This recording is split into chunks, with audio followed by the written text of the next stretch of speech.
আজকের রেসিপি পাট শাকের ঝোল। তো হ্যালো এভরিওয়ান, আসসালামু আলাইকুম। পাট শাক তো অনেকভাবেই খাওয়া যায়, কিন্তু এভাবে একদিন ঝোল করে দেখবেন, আশা করি ভালো লাগবে সবার। তো দেখা যাক কিভাবে আমি আজকের এই ঝোলটা করি। প্রথমে আমি পাট শাকগুলোকে বেছে নিয়েছি, এরপর এভাবে ভালোভাবে ধুয়ে পানি ছড়াতে দিব। দেওয়ার পরে পাট শাকগুলোকে আমি কড়াইয়ের মধ্যে এখন দিয়ে দিব। তারপর এখানে সামান্য পরিমাণে একটু লবণ দিয়ে দিব, আর সামান্য পরিমাণে একটু পানি দিয়ে দিব সিদ্ধ হওয়ার জন্য। অল্প পরিমাণেই প্রথমে পানিটা দিয়েছি, শুধু শাকটা যেন সিদ্ধ হয় সেই পরিমাণে পানিটা দিয়ে দিব। এরপরে তো একবার উল্টিয়ে দিব। দেওয়ার পরে শাকটা যখন এরকম সিদ্ধ হয়ে আসবে তখন কিন্তু আমি এখানে বেশি করে পানি দিব। আপনারা যতটুকুন ঝোল খাবেন ততটুকুনই কিন্তু পানি দিবেন, আর আমি যতটুকুন ঝোল খাবো ততটুকুন পানি দিয়ে দিচ্ছি। বেশি পানি দিলেও আবার ভালো লাগবে না। শাকের সমান সমান পানিটা যেন থাকে সেরকমভাবে পানিটা দিতে হবে। এরপর পানিটা দেওয়ার পরে এভাবে আমি একটু ভালোভাবে পাট শাকগুলোকে ছড়িয়ে দিচ্ছিলাম। দেওয়ার পরে ঢাকনা দিয়ে ঢেকে দিচ্ছি।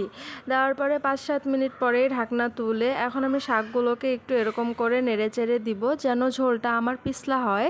শাকের পিছলাটা যেন ঝোলের সাথে মিক্সড হয়, এই জন্য এরকম করে একটু ভালোভাবে নেড়েচেড়ে দিয়ে গামলার মধ্যে নামিয়ে নিব। এরপর তেলে দিয়ে দিব। প্যানের মধ্যে অল্প পরিমাণে সয়াবিন তেল, তারপর কাঁচামরিচ আর পেঁয়াজ কুচি, রসুন কুচি এগুলো দিয়ে ভালোভাবে ভেজে নিব। দেখেন আমার মরিচগুলো কিন্তু একটু পেকে গিয়েছিল, কিন্তু কাঁচামরিচ দিলে আরও ভালো হয় এটা। যখন এরকম করে লাল লাল হয়ে ভেজে আসবে তখন আমি এখানে শাকটাকে দিয়ে দিব।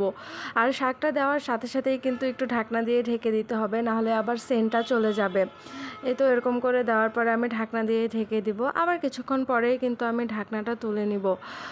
এরপর একটু পেঁয়াজ রসুনগুলোর সাথে শাকটাকে ভালোভাবে মিশিয়ে নিব, এভাবে নেড়ে চেড়ে। তারপর আপনারা চাইলে বলক ওঠা পর্যন্ত অপেক্ষা করতে পারেন, আবার না চাইলেও কিন্তু কোনো সমস্যা নেই। এই তো আমার শাকটাকে আমি একটু বলক উঠায় নিচ্ছি, এরপর তো নামিয়ে নিব। তো আপনাদের রেসিপিটা সবার কেমন লাগছে অবশ্যই কিন্তু কমেন্ট করে জানাবেন।